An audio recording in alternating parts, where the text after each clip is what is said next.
sagot ang pagmimina sa bansa kung hahamakin, sisirain ang mga yamang nilikha.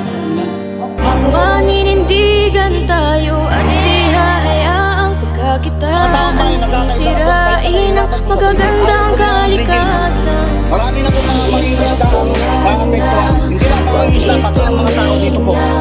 Isa si Edgar Matul sa mga mangingisda sa bayan ng Santig.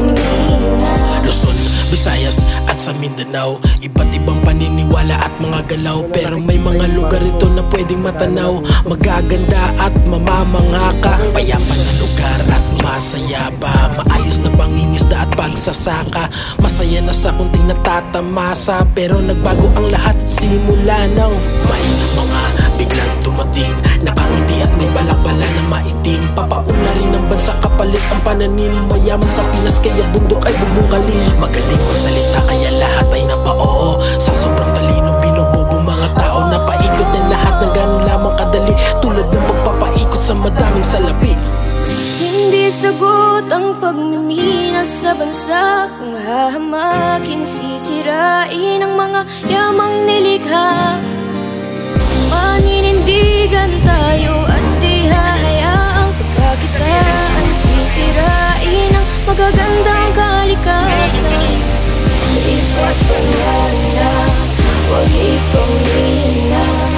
Ipapamana, huwag ipamina. Ngunit may mga taong patuloy na naninindigan, na handang magbuwis ng buhay upang mapigilan ang maitim na balak laban sa ating kalikasan. Oo, maitim na balak kapalit ng kayamanan na hindi nila kayang bilangin kahit magdamagan. Ngunit mas apektado mga taong naninirahan, habang ang mga mayaman ay lalo lang yumayaman. Paano na kapag nagalit na ang inang kalikasan? Kaya hanggat maaga pa ay ating na itong agapan, tara sama-sama na tayo at ating ipaglaban. Na hindi tayo papayag na minahin ating bayan at itaboy natin ng mga dayuhan nag-aaman.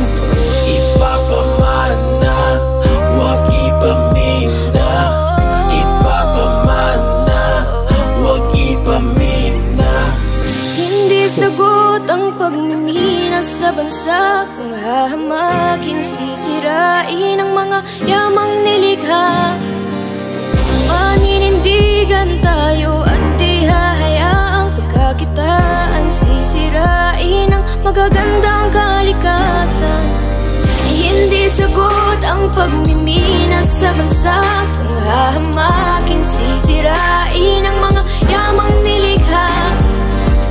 Maninindigan tayo at di hahayaang pagkakitaan, sisirain ang magagandang kalikasan. Ipapamana, huwag ipamina. Ipapamana, huwag ipamina. Beats Noise Production.